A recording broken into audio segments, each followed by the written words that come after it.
Welcome back to another DPS analytic video.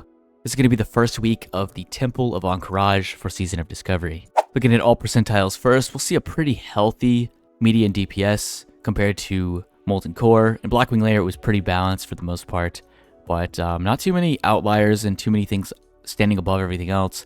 We do have the Balanced Druid, Affliction Lock, and Sub Rogue a little bit higher than everything else, but for the most part, it's not a huge drop down compared to other phases. Moving on to the max percentile, we'll see that Assassination Rogue is on the very top, followed by Ellie Shaman, Affliction Lock, Ret Paladin, Demo, Sub Rogue, Balanced Druid, Marksman Hunter, and then Frost Mage. And then we'll see the first big jump down to Survival and so on. Only real outlier here is going to be the Enhanced Shaman and the Arcane Mage.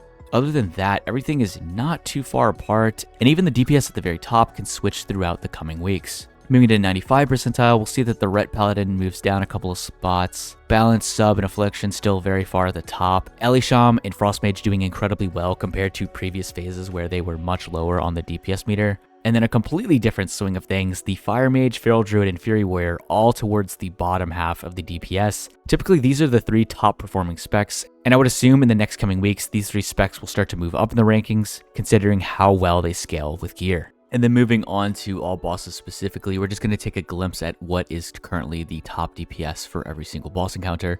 So for at the moment, it is Ret, Sub, Assassination Rogue for Scarum. For Bug Trio, it's dominated by the Ellie Shaman. I'd assume in the next coming weeks that they will get some sort of nerf, just incredibly outperforming everything else. Battleguard Sartora, Ellie Shaman toward the top of the meters. Affliction Lock, pretty far ahead of everything else though. Moving on to Ahn'Qiraj, dominated by the Ellie Shaman again. Both the Ellie Shaman and the Assassin Rogue are very bursty classes, excelling at short fights like Ahn'Qiraj. We're going to skip over Visitus as it doesn't count towards your personal ranking. Moving on to Princess Huhuran.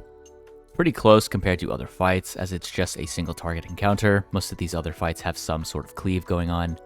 Twin Imps, absolutely getting destroyed by the Ret Paladin at the moment. Moving on to Oro, a fight that doesn't really favor your melee DPS, but we've been proven wrong time and time again. The Fury Warrior towards the top of the meters, and then the Assassination Rogue. Just incredible. I was not expecting to see a melee class this high up. And then finally, looking at Cthulhu, we will see the Ellie Shaman once again, just completely gapping every other DPS. It's pretty unreal that it's this far apart on almost every fight. And then as a quick little recap, looking at max percentile again, we got the Assassination Rogue, Affliction Lock, and then the Ret Paladin.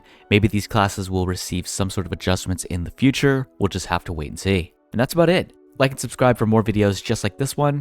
Be sure to comment down below what you'd like to see next. And as always, I will see you in the next video.